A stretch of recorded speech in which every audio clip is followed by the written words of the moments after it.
day, ladies and gentlemen, and welcome to today's webcast entitled Fake It Till You Make It, Honesty Expert Tackles Truth in Communication.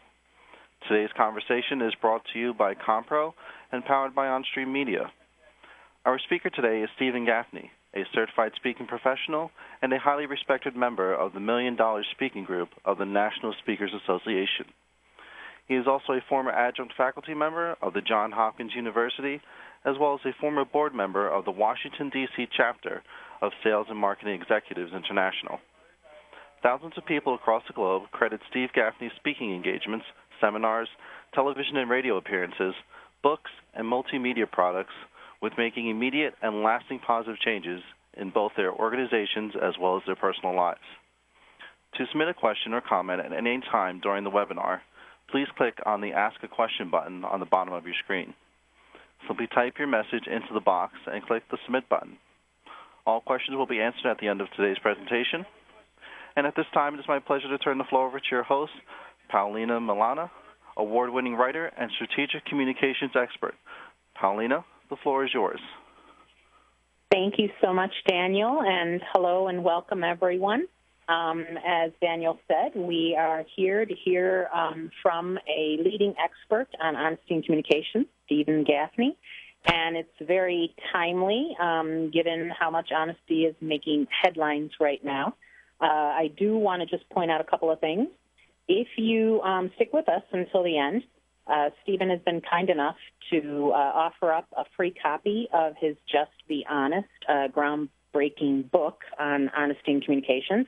We'll let you know how to get a hold of that at the end. Also, I'm going to ask if you do find any information very key to you and that resonates, please do share it socially with the hashtag National Honesty Day as well as the hashtag commpro.biz. I first want to say hello to Steven. Thank you for joining us. Thank you for having me. Thank you.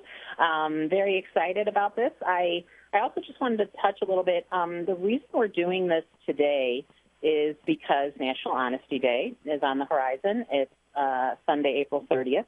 And while people get settled on the call, I thought we would just kind of quickly go through what National Honesty Day is, how it came about. Basically, it was invented by M. Hirsch Goldberg. It was the former press secretary of Maryland and the writer of many novels. He created this holiday, if we can call it that, in the early 1990s. He was writing the first draft of his book, The Book of Lies, Fibs, Tales, Schemes, Scams, Fakes, and Frauds that have changed the course of history and affected our daily lives. He chose the last day of April for two reasons, and I thought this was interesting. The first day of April is April Fool's Day, obviously, and it celebrates falsehood. But he decided the last day, which is also the anniversary of the first inauguration of George Washington in 1789, would be National Honesty Day. So that's a little bit of history on the actual day and why we are gathered here. So how about we get right to it? And what I would like to start with is an actual definition of honesty. We all kind of talk about ethics and morals, and there's a debate on whether or not those words can even have a universal definition because they're so based on individuals and so many other things. I'm asking Steven, isn't the same holding true for honesty? What is the definition of honesty in your opinion? Well, I would say that right off the bat, it's just saying something that we know is not true. The operative part of this, or the key part of this, is that we know. So, for example, it is possible that somebody might say something that they think is true, and they might find out later it's not true. But what I'm talking about, and really, is the area of saying something that we know is not true. Within that part, I think the biggest problem, and what I'd like us to focus on today, is the number one problem when it comes to honest communication is what people don't say to each other. It's what they leave out. So where a lot of communication experts are talking about tone and attitude and body language and all that, which is all really important, the biggest problem is what just isn't getting said. It's where we think, why didn't they just tell us that? could have made a huge difference.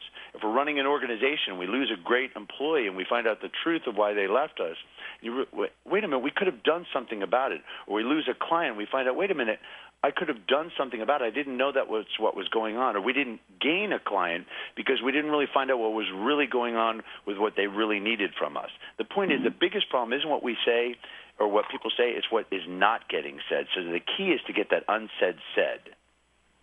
Okay. All right. That absolutely does make sense. And tell us, in terms of losing a client or losing a great staff member, all because of things that we didn't know or weren't said, what are the other costs? Can you kind of identify a few others? I mean, why are we here? Why does it even matter aside from that? Well, on a very simple level, we can't fix a problem if somebody doesn't tell us something. So an example would be, I had a gentleman who came up to me after a session of mine. He said, I wish I had your session a while back. I said, why? He said, my wife wants a divorce. And the worst part about this, as he was sharing this with me, wasn't even, well, it was, of course, that he's getting divorced, and he didn't want to get divorced. But the biggest problem was he didn't even know his wife was unhappy. Now, I have to tell you, I did push on him a little bit. I said, how did you not know this? He said, well, I work really hard, and when I get home, I stopped asking and listening to my wife, and we didn't do the basic things with communication. And so, anyway, he just completely missed the signs.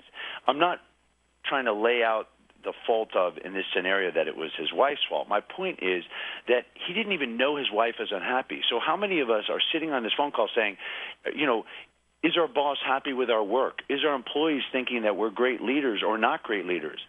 Are we having the important dialogues? We cannot fix a problem that we don't know about. And here's the other thing. We can't use an idea that nobody shares with us. So if somebody has a great idea for us, and they don't share that idea, we can't use it. So people withhold their ideas, they hold their information, they withhold their upsets, and we can't do anything about it because we can't read their minds unless they share it with us. True, very true. However, and I'm sure I speak for a lot of us on this call, there are environments that perhaps don't, they may say that they want honest employees, honest feedback, et cetera, but sometimes there are fears associated with that. Are the CEOs or the people in authority, are they really able to handle, quote unquote, the truth? Or are there fears that speaking up might result in retaliation, reprimand, or worse? What are the environments that kind of foster this kind of communication? What are the environments that don't? And maybe what can we do to kind of make the environments a little more easy to navigate? Well, great question. The number one reason why people withhold is fear. Fear of retribution, fear it's going to somebody's going to be unforgiving if we share the truth, fear that it's somehow going to hurt us or hurt them. And so what we can do to create more honesty in our lives and have people share more of the truth is to create safety. I think the number one characteristic of great leaders, and I've worked with the best ones, the CEOs, admirals, and generals, and my client list, the reason why they bring me in is because this stuff is hard, and the best ones know we must create the safety. So the best leaders do everything possible to create safety. Now, you might say, and somebody might be on this webinar and think, well, wait a minute, I'm doing that, so why aren't people sharing stuff? Well, it may be their past. So, for example, if you have an employee who doesn't share a lot, it may be because of their previous boss shut them down, or maybe they had that fear that somehow built up in their head from growing up, or whatever the case may be, that if they share, that something bad is going to happen. So what we need to do is create that safety with people, and people will share things. Because here's what we know. It takes more psychological energy to keep something inside than to share it. So it takes a lot more energy to keep it inside. But why do we keep things inside? We keep it inside if we're afraid of the repercussions. So here's what I'm saying to everybody on this webinar. The good news is people want to tell us the truth as long as we make them feel safe. So take me through a little bit of a role play here, if you would. So let's. You mean where somebody doesn't make us feel safe? Yeah. I mean, let's say that I'm the CEO and I make you feel like you got to walk on eggshells around me. You're afraid to tell me, the emperor has no clothes. How do you actually come to me, approach me, talk to me? How would you get me to allow you to be open and honest in whatever it is you need to tell me? Well, first I want to defend CEOs and leaders on this call. I've worked with a lot of staff who will say, oh, you can't tell the boss the truth, or you can't tell this person the truth. And I'll often poke at them because there's a lot of organizational folklore that people develop as a reason why they can't share what they need or what they want to share. But often it's their own fear. Now, it may be warranted, it may not. But what I often ask people is, what are the facts of the situation? Has anybody shared something and it actually gone badly? I'll give you an example. I was doing a session for a company, and somebody shared in the session, well, if we speak the truth, something bad happens. I said, well, what's an example? And he said, well, somebody got fired for speaking the truth. I said, well, can you tell me any more details? He said, I can't because I wasn't here during that situation. I said, well, how do you know about it? He said, well, I heard about it. And so then somebody else in the seminar said, well, wait a minute, who are you talking about? And so they ended up having a big conversation, and it turned out it was a scenario that happened 7-8 years ago. And then somebody said, I was in on that situation. The reason why that person got canned and got released is because they weren't doing a good job. Now, you think about it, how could this happen? If an employee leaves, they can share and say things what they want. But people who lead companies, leaders, managers, are legally obligated to not necessarily share everything around why that person has been released, fired, or whatever the case may be.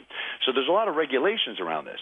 So often what happens is people are really unforgiving and make up stuff that isn't necessarily true. Now, let's turn this around. There are cases, and I've worked with people who actually have created fear in organizations.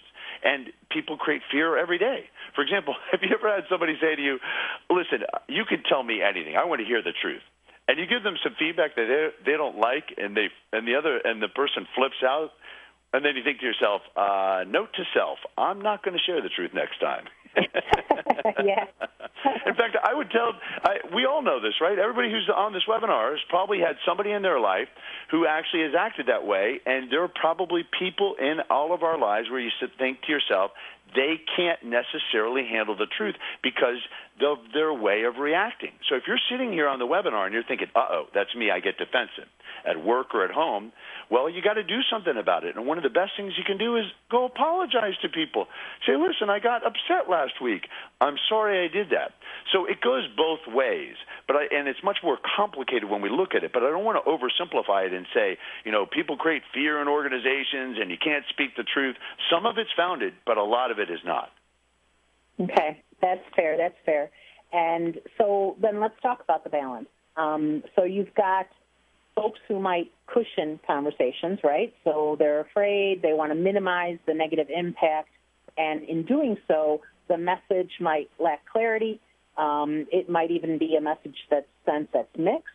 So that's one side. The other side is being direct, especially for some personalities. That might lead to hurt feelings, a perceived conflict, misinterpretation. Where's the balance, especially in terms of the folks maybe on this call, communications, PR, marketing realms, where time is never on our side? So how do you balance this and actually communicate with clarity and get your point across honestly without ruffling feathers and without softening it so much that nobody even knows what the heck you were trying to say? Well, I think you bring up a really good point, and we could spend actually a whole webinar on how to talk about these things. But I want to address something really off the bat real quick because you bring up a very important point. We have to be clear. I cannot tell you how many times I've coached somebody, and I'm a trusted advisor to a lot of executives and a lot of folks and coached them over the years and many people. And they'll tell me, well, I told this person this, and they didn't do anything about it. Like an example would be somebody who's not performing well. And so a leader will tell me or a manager will tell me what they actually told that employee, and they aren't really clear that it's a performance issue. they aren't really clear about that. And that's why so many managers hate these performance evaluation conversations, because performance reviews is because they haven't had the necessary conversation to let people know the truth. So sometimes we're not clear. Or sometimes it's the other way. Somebody will say, well, I asked my boss this, and they're not giving me the resources. Well, what did you say? Well, I said to them, it would be helpful if we could get more help here. Well, that's not helpful. You got to be really specific. So there's 4 things that I think are critical in an honest conversation. And if we look at these 4 things, we can begin to answer in our own heads why sometimes it hasn't worked out well and what it could do to work out better. The first is we must have a fact-based conversation. So often what happens is that people will share a lot of opinions, but they don't lay out the facts. And so an example would be, I noticed that the report came in at 5 o'clock rather than 3 o'clock. And then part 2 is making a request. So my request is, moving forward, what will it take so that these reports will come in on time? Third part is benefits. We always want to lay out the benefits to the other person. And let me kind of address that for a moment. One of the big problems that I often see is that people say they're honest with people, but they're often brutal. And the difference is that brutality is a lot of blaming, and it's not coming from the other person's point of view. So we have these conversations, and we're just dumping it on somebody else rather than coming at it from what's in it for them. So going back to this model, fact-based conversation, make a request. Third is the benefit. So the reason why I think it's important to get these reports in on time is because if we do this, then what we can do is I can give you feedback that's necessary for you to do your job. We're able to send the report on up, and actually we can make better decisions about the company that benefits us all. And the fourth part of this model, which is really important, especially as we're wrapping it up, is to end on an appreciation. No matter how difficult a conversation is, even ones where we don't get agreement, we can at least say to the person, you know what, we took the very first step. Essentially, we had a very honest conversation. It hasn't been resolved, but I appreciate your candor and what you told me. So often we need to let people know how much we appreciate them in our lives. Okay, that's great advice. I'm sure all of us here on the phone will embrace that, what has happened in our environments and what is to come in our environments. I'm wondering if we could talk a little bit on, I believe you said number 3, when you had talked a little bit about some people come at it blaming or berating, right? Yes. What's the difference when we're talking about honest communication? What's the difference between berating, blaming, and actual kind of holding feet to the fire, accountability? Does that play a role? Well, I'll give you a really kind of somewhat comical example, although it's not funny when you really think about it, but it just makes me chuckle every time I think about it. I was doing a session for a company, and a lady comes up to me. She goes, I'm glad you're going to be doing this honest communication. I'm always honest with people, and they don't like it. And I said, well, give me a taste of what your honesty is all about. She goes, I tell people when they're a jerk that they're a jerk. Well, name-calling, blaming isn't what this is about. This is about taking responsibility of the way we see things, laying out the facts, making requests. Often people will say, this person hasn't made a change in their life. Well, are we even making those requests, and are we even being specific? So I want to make sure I'm addressing what you're bringing up, but immediately when you're talking about difference, it's so often people think of name-calling, and there's a difference between honesty and brutality. We're not talking about being brutal. In fact, that's dysfunctional. What we're talking about is having honest, straightforward conversations with people. Mm-hmm. Okay. And when we're talking about, I know one of the big things that you have brought up is honest communication drives that success, right? In the working world, for sure. People have to want that change. They have to want to transform. The culture has to be such that it actually appreciates that and is forward thinking, so to speak. You outline 3 levels of honest communication that can take any organization, regardless of what level they're at, and bring them to the next one. Can you talk a little bit about that and kind of some concrete examples on how to implement? Well, yes. Before I get there, I just want to touch on something you're bringing up, is about looking at do we want that in our culture? And the reason why my client list is that way is, and I'm not just touting my client list here, I'm saying is because the big companies, the big organizations, the successful ones, know that this isn't easy, but it's critical to our success. Because, again, you can't solve a problem if you don't know what the problem is, and you can't use an idea if nobody shares it with you.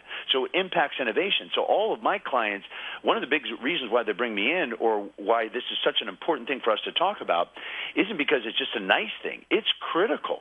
This is the best business strategy, is developing honest conversations and honest communication, because when you have that in your environment, and I'm not talking about having a plaque here or having these, big list of ethics, we believe in trust and honesty, that's all a given. What I'm talking about is working hard to develop this culture where people really share things, because we can move with velocity and speed. So when we're looking at honest communication, we can look at the three levels of honest communication, really under this getting the honest truth, getting the unsaid said. The first level is reactive honesty, and that's where a lot of organizations often wind up being initially. And that is where somebody will tell us the truth, but it's dependent on us asking them. If we didn't ask them the question, they might say, well, you never asked me, so I didn't tell you. So that's reactive honesty. Proactive honesty is where people are sharing things without being asked. That's where somebody says to somebody, look, I want to let you know we have a problem on this program or project, and I want to just give you a heads up.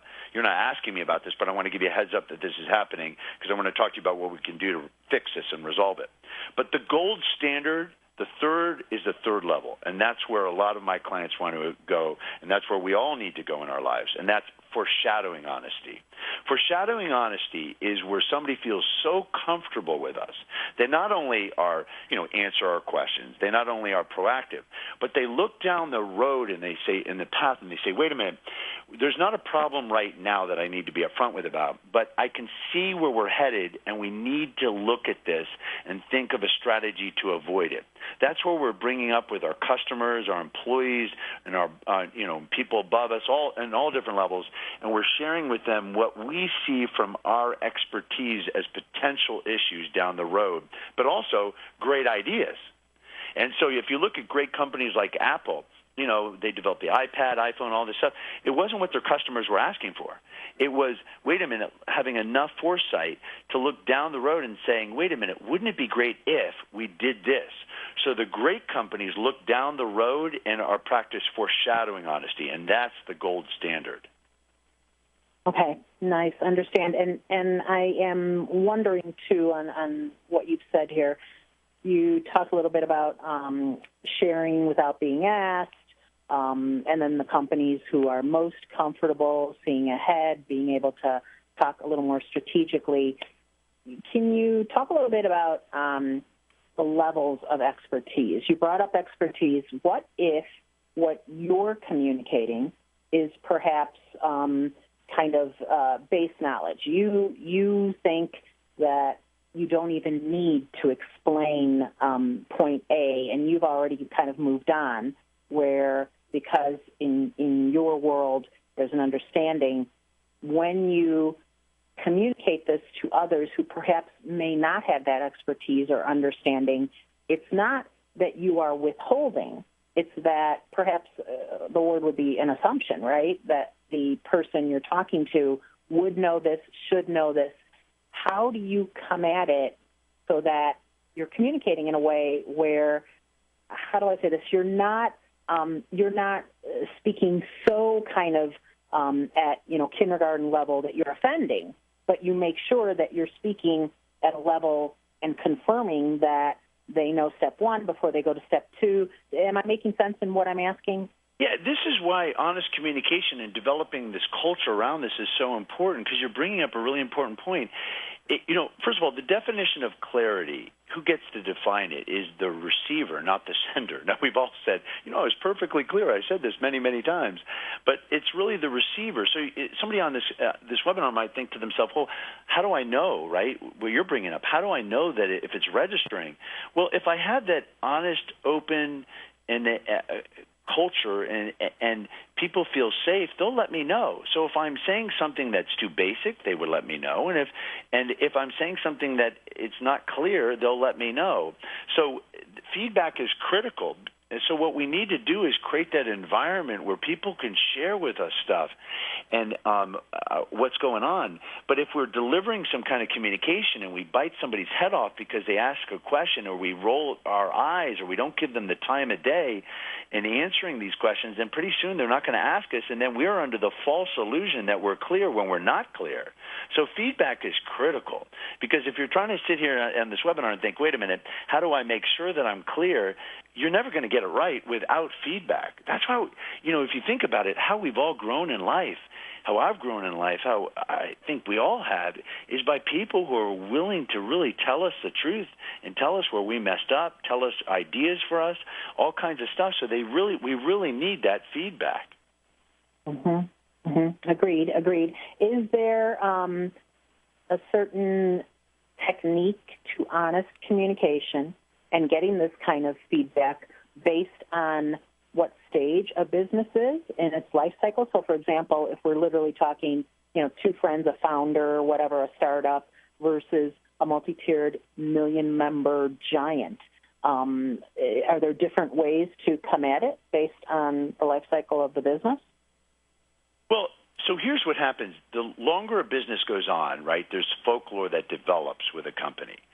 So let me give you an example. A client of mine, he took over an organization. I had about 10,000 people in the organization, but the reason why I'm bringing this up is because it was a big organization, obviously. And he was he wanted open, honest communication, but he was sharing ideas, and people said, well, that can't be done. And he said, and he didn't want to shut them down by saying, yes, it can, we're moving forward. He said, okay, show me where it says we can't do it. And the majority of people never came back to him. And the reason for that is because it actually could be done quite often.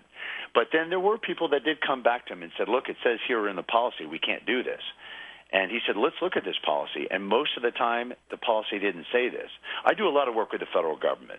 And so often what happens in some of these bigger organizations, especially in the federal government, is people will say why something can't be done. And what we need to look at why something can be done. So there's definitely history in an organization, I call it organizational folklore, that we have to address. But the truth is, no matter what the level is, no matter what the size is, we have to have that open, honest communication. So you might say, well, isn't it easier as a startup? Well, no, not really, because with that problem, we're trying to get to know each other. So we might be, I don't know if I should bring this up because I don't want to hurt the other person's feelings. But no matter what the stage is, we have to have this open, honest communication. In fact, even in our home life, it just has to happen for us to grow in our lives. So we can look at it as different stages and different things, and definitely the bigger the business, the more complicated this is to make sure it gets instilled in the culture, but it still has to happen. Mm-hmm. Agreed. But I think we also need to kind of talk about, when it happens. A lot of communication in the workplace, it is very verbal, right? And Dr. Phil is one of my favorite guilty pleasures, and he says, no matter how thin you make a pancake, there's always two sides, right? And yet I might contend that there's actually three sides. There's your side, there's my side of what was said, and then there's what was actually said. So it's very different verbally than it is written. So in our world, and by our I mean marketing communications, surveys are a real big deal, focus groups, et cetera. And when we're crafting survey questions, we really are careful in making sure that they're not leading, they're not loaded, they're not double-barreled. How we ask leads to the good data or the bad data. But when you're verbally communicating, you're in a staff meeting, you're in negotiations, whatever, even personally, right, a spouse, a significant other, there's a lot more that is left to interpretation. How might we be even more clear when it is very verbal and very immediate in terms of the communication? Well, let's actually talk about verbal and written. First of all, verbal communication is much better than written communication. It doesn't mean that we shouldn't use written communication, but really what we need to do is verbal. In fact, what I'm a big proponent about is looking at email and actually having people disconnect from email and having the conversations. I mean, think about it this way. Nobody ever says, I didn't get along with that person, but we had such great email, now we get along. It's always the opposite, right? Where somebody has a good relationship and then somebody emails somebody and they misinterpret it and whatever the case it may be. And the reason why written communication gets so easily misinterpreted is because the majority of a message gets carried through other than the words. Tone, body language, and context is responsible for the majority of the way we interpret a message.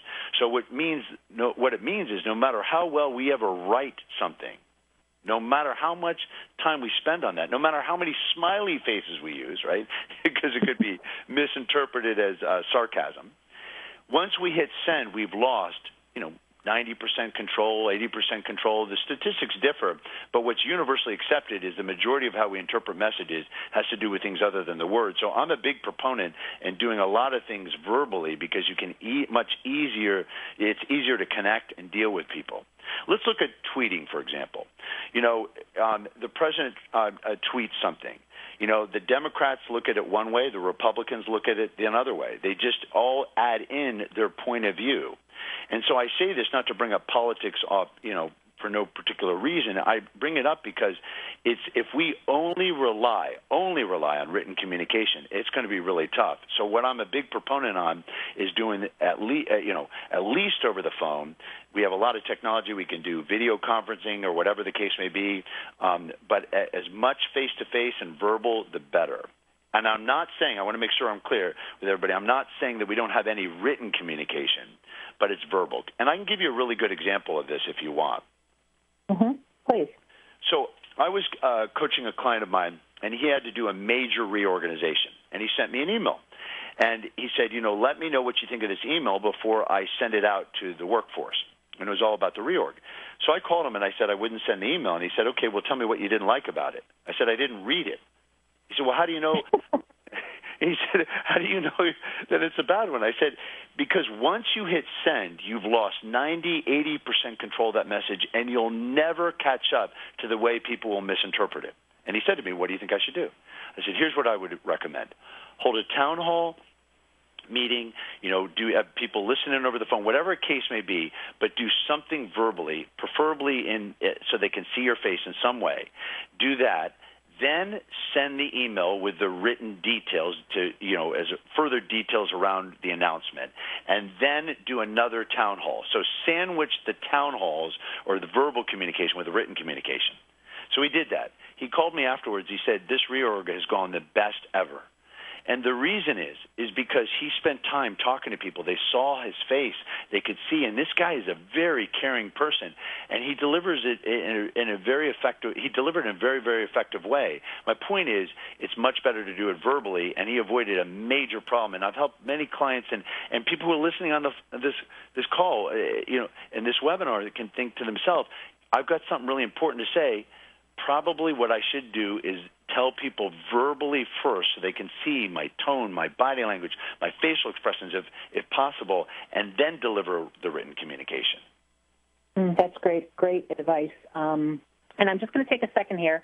We are about 30 minutes in, and I want to make sure that the audience gets a chance to have their questions answered. So please do go to the online format, and if you do have a question, type it in, submit it, and we will try to get to as many as we can before the hour's up.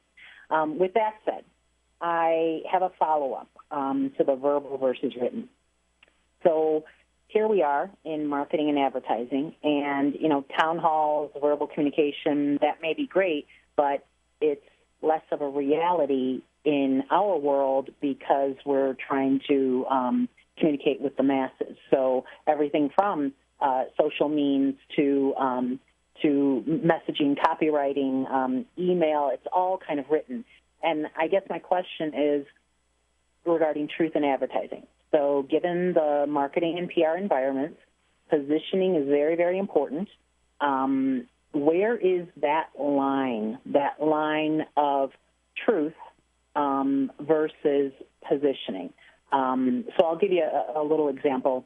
I know that at least a few years ago, there were ads for sugary cereals, and they came under fire because they were misleading. They were associating the foods with adventure and fun. More recently, there have been some claims made about quote unquote natural products or healthy products, and those don't turn out to be true.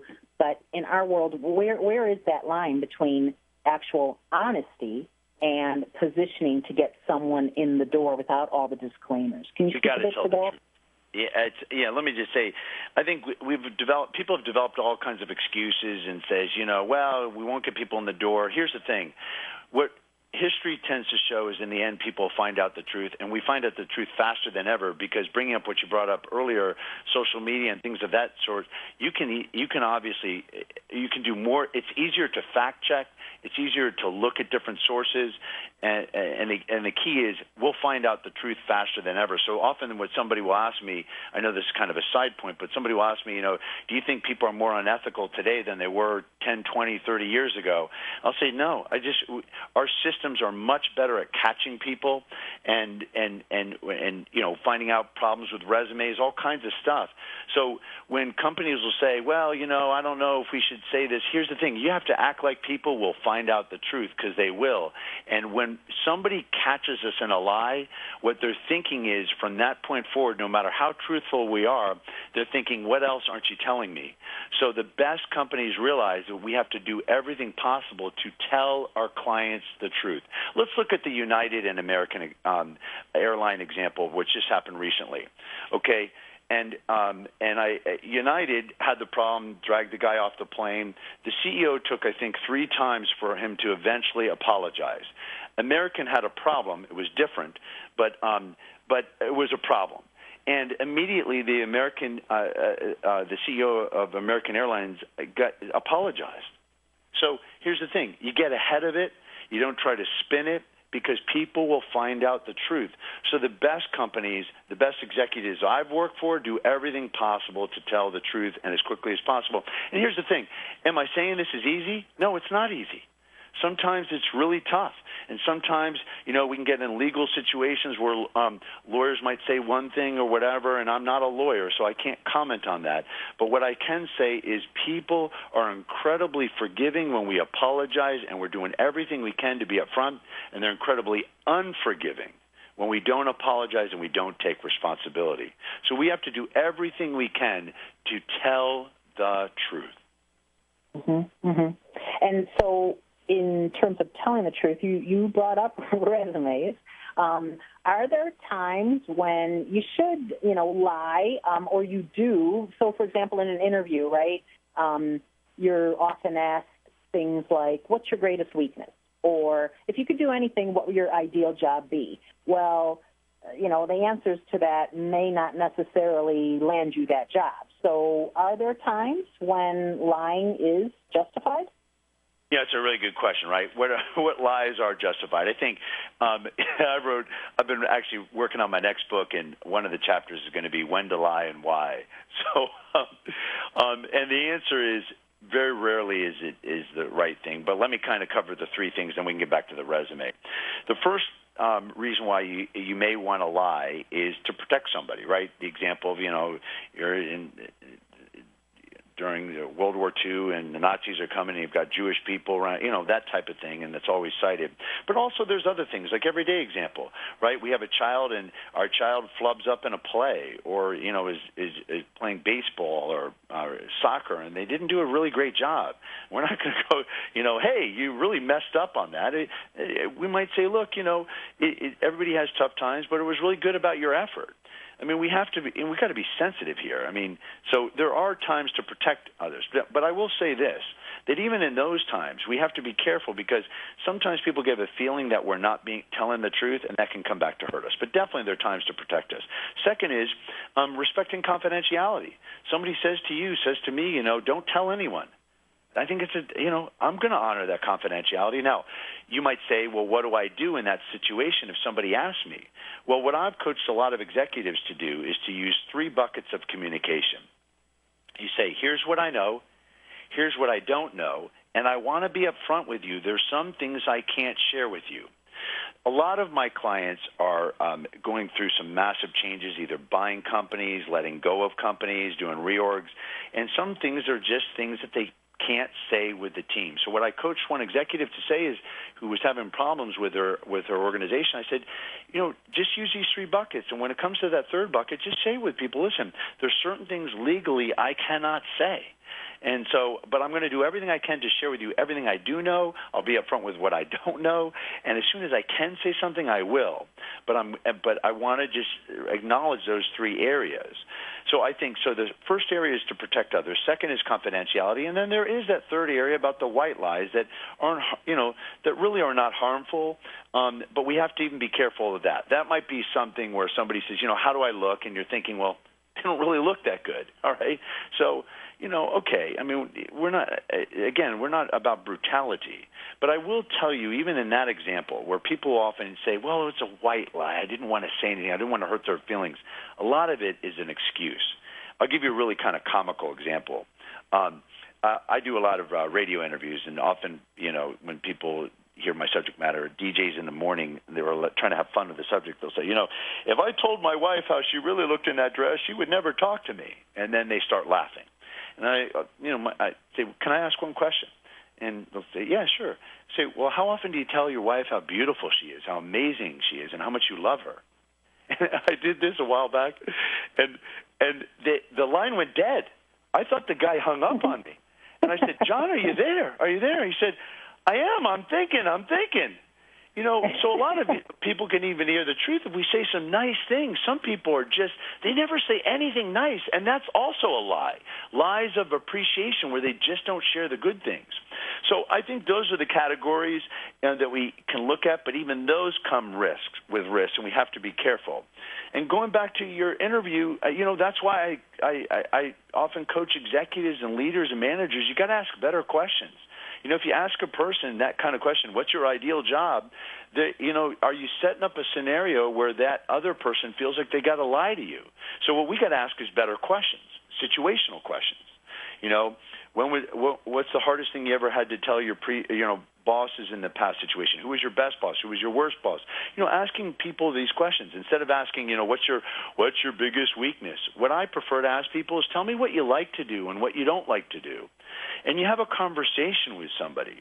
But yeah, if that person in that interview feels like, and they've got to get the job, and we're asking them loaded questions, they're going to give us loaded answers. And you might say, well, that's not right. They should tell us the truth. Okay, we can always blame other people. But what I prefer is to work with people to ask better questions that really give us better answers anyway. So it is interesting that there's scenarios that we often create that almost create lies. Another example that companies do a lot is these exit interviews. And they'll say, our exit interviews show that the number one reason why people are leaving because of I said, look, I'll tell you what the studies show. Study after study says the number one reason why people leave companies is they don't leave companies, they leave their boss, they leave other people. They leave because of communication issues. That's the reason why. And so when they tell you they left because of more money, that may be factually technically correct. But what they're not telling you is that they're really leaving because it's so stressful here and you make it very hard for me to work here. And they're not going to say the truth because there's a strong incentive to lie on exit interviews, and that's to not burn any bridges. So we have to look at this, and we have to look at the way we're asking these questions and really do a better job. Because the only person we can control in our lives is ourselves. So instead of blaming other people, we got to ask ourselves, what questions are we asking, and are we creating that safe environment? Mm-hmm. Wow, that's great. That's great. And I want to just add here, when you had brought up when to lie and why, which I bet will be very popular once it publishes, you brought up confidentiality, and Ashley submitted a question that kind of dovetails on that about how do you handle need to know versus want to know, specifically the trend with millennials, right? Needing instant gratification, assuming that they need to know everything. How do you handle it, especially with this kind of population? Well, okay, here's the thing. I am not a big fan of labeling people. I've hired people of all ages, and at what point are we going to say, okay, maybe millennials and Generation X and Y and, people are going to retire. Maybe there are differences. But we really have to look at and stop using the excuse of, well, it's their age, so we need to treat them all as a group. Let me give you a specific example. Just yesterday, I was coaching someone, a leader, and he was saying, that he has a millennial, and the millennial is always doing a certain behavior that he doesn't like, and is and it's too informal. And he said, so how do I deal with these? How do I deal with these people? I said, well, quit calling them these people. Quit labeling them. Talk to that person, pull that employee inside and say, listen, your communication is, if it is, too informal and it needs to be more formal, and coach them. But don't blame them on their age. And because look, here, people might say, well, is that really that bad? Age discrimination is that bad. I had a client of mine who actually is close to retirement, and he said, my HR folks have designed this program for millennials, and he said, it's so good, I asked them, can I be a millennial? He said, because the point is that it's like, I'm not saying to be sensitive of different, age differences and experiences. Of course, you've got to be sensitive, but I'm not a big fan of labeling it, because here's the thing, here's the problem with labeling. There's always exceptions to every label. Can I give you a quick example of gender communication that people said years ago, and it's very dicey and risky. Can I go down this path for a moment? Yeah, please. So years ago, there was this book called Men Are From Mars, Women Are From Venus. And, right. The book, everybody touted, isn't it great, and everything else. Well, one of the things it said in the book, which, John Gray isn't the only one who said this, that men want to fix things and women want to be heard, right? So, okay, so think about this. So if I'm in the workplace and I apply that, watch what would happen. A man walks in my office, I would say, okay, let's fix things. Let's take care of things. A woman walks in my office, and I'm really going to say, oh, tell me, I feel your pain. I'm treating that person in a very sexist way, and that's not right. So what people say, well, what do you recommend? I said, talk to people as human beings. And if they walk in your office, say, listen, did you just want to vent, or do you want to talk about fixing the situation, or is there something I can do to help you? Treat everybody as an individual, not as gender-related or age-related. And plus, it's very risky, and if you did treat people based on gender, you could wind up in a major HR problem. So there may be differences, but what I prefer is to treat people like human beings, and we're all different for all different reasons. Mm-hmm. That is great. Well, all right, so talking about individuals and treating humans on a case-by-case, so to speak, are there different personalities that lend themselves more to being less than honest? What would be an example of that?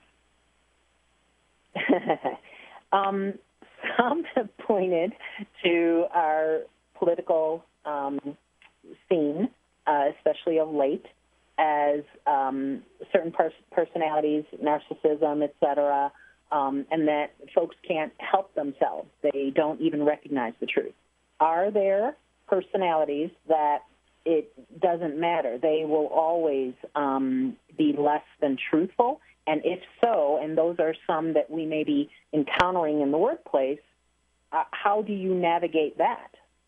Well, so I want to stay away from the political point of view, right, because everybody's got their different political point of view. But what I can say is that I see in the workplace, which I think is, much more applicable to our life, is that people will label and act like pop psychologists. Oh, that person's a pathological liar, or they're passive resistance. And I'm like, okay, so maybe that is the case, but why not deal with the behavior? So if you catch somebody who's consistently not telling you the truth, for whatever the reason, whether it's a personality trait or whatever, you got to deal with it because it's a performance issue.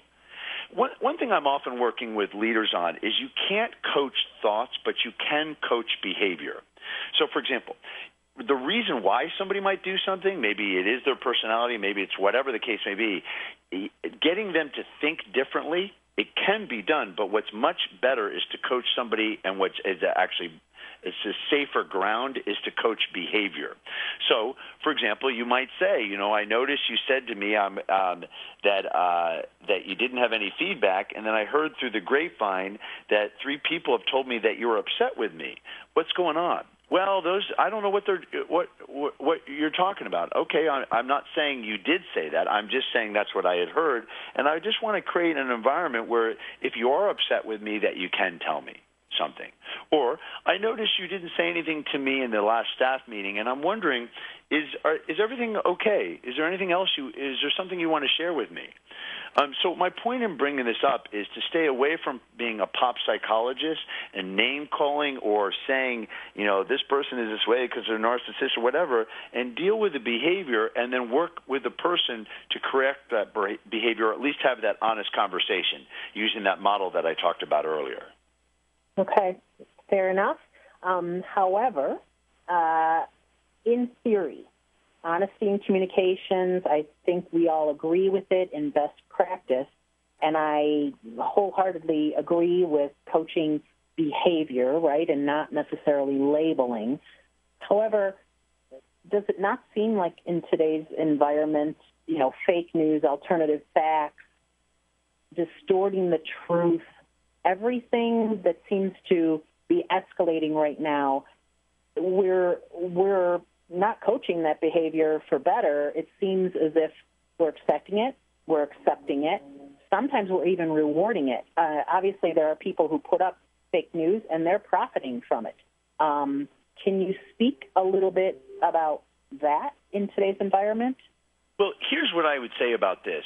What we need to do to counteract all this is we need to not live in the world that we choose to live in and hang out with the same old people that give us the same old pieces of advice. Here's what I mean by this, is we need to look at all different sources. So human beings suffer from disease. Whether you really want to call it disease, I don't know. But it's confirmation bias. Whatever our biases is, we look for information that's consistent with that. So an easy example is, somebody says something in the political world, and I mentioned this earlier, the Democrats will see it one way, the Republicans will see it another way. It's almost inevitably they'll spin it with whatever way their political framework is. What I often advise people to do is you've got to surround yourself, and this is what's applicable to our lives and work lives and leaders, and you got to surround yourself by people who are actually willing to tell you different things and different points of view. So one question I often ask people in my sessions is, say, how many of you consider yourself very open-minded people? And of course, most people raise their hand. I'll say, okay, I have a question. Here's an assignment. Here's what I want you to do tonight. I want you to find a radio station or TV station that has somebody you politically disagree with and see how long you can listen to them. And everybody usually starts chuckling. So, yeah, because the truth is, we all tout ourselves as being open-minded, but as soon as somebody says something we politically disagree with, we either tune them out. Now, this is not a political conversation. What I mean by this is I'm not even coaching, people when they go home to have the threshold of seeing the other person's point of view or agreeing. I'm just saying even being in the person's presence. And so the truth is, what often happens is that in organizations, we construct our lives to hang out with the people that kind of support our point of view, and we are under the false belief that we're in the right, and this is how organizations and companies make huge mistakes because of groupthink. So there are 3 signs of a healthy relationship that we can all look for to make sure we're not on this path of really making a big mistake, and I can go down that path of the 3 signs if you like. Yeah, that'd be great. Okay. The first sign to look for is that do we have positive debate? So first of all, in our lives, and I always work with teams, and leaders, it's like, how much debate do you have going on? So in your team meetings and staff meetings, is it like watching paint dry and everybody's debriefing, or do you have a healthy debate? Debate is good. Conflict, interesting enough, is good. Not resolving conflict is bad, but conflict is a sign of health. And so positive debate versus negative debate is the difference. Negative debate is where somebody is debating you, but they're just telling you what they don't like, and that's easy. Positive debate is telling you something that they don't like, but giving you 3 ideas of how to improve the situation. That's one sign of a healthy relationship. So if you're sitting there and you go, my home life or our team, we're having conflict, that's not a bad problem. That's a good sign. It's a sign of health. If we're not resolving it, it's bad. But debate and conflict is a sign of health, especially if it's positive debate. Second is forwarding resolution. Another sign of a healthy team and relationship is where we're getting things resolved. We're moving things forward rather than, let's just agree to disagree. Well, what does that mean? That just means we wasted a half hour, 2 hours a day meeting or whatever. We're coming to terms with let's agree to disagree. Most people walk out of that meeting and say, forget it. Next time I'm not even going to bring it up because it's not worth it. We need to develop the skill set to resolve certain things, and we can talk about that if there's time permitting, or people can email me and I'll give them some tips on that. And the third is that there's unsolicited and borderless ideas. When we're in a very healthy relationship, people feel very safe. They will, without asking, offer ideas. And I mean borderless ideas in organizations crossing swim lanes. So years ago, I worked with the CEO, and he said to me, you know, I like to create essentially ambiguity in the workplace and with my key leaders. I said, why? And he said, if I spell out everything, they're not going to interact with each other. But I want them, if I make some things vague, and I'm upfront about that I'm making it vague, they're going to need each other. And so they're going to offer ideas. So somebody might be sitting here on the webinar and thinking, well, why would I want other people who don't know my business area to give me ideas? Because we all suffer from confirmation bias, and we see what we want to see. Some of the best ideas people will give us is for people who don't know much about our business area. So I've worked with a lot of organizations, and what I do is, and what I advocate is a lot of this cross-communication, because you want one leader to say to another leader, hey, I have an idea for you. I don't know your area, but what if you tried this? And that might work because we don't have those internal biases. So the three signs of a healthy team, relationship, or organization is having positive debate, forwarding resolution, and unsolicited and borderless ideas. When you have all those three things, you just know you're not going to have a train wreck. Because when we look at companies who have had a major problem or a train wreck, it's usually because they didn't have those three things. And the good news is, being aware of it, you can do something about it.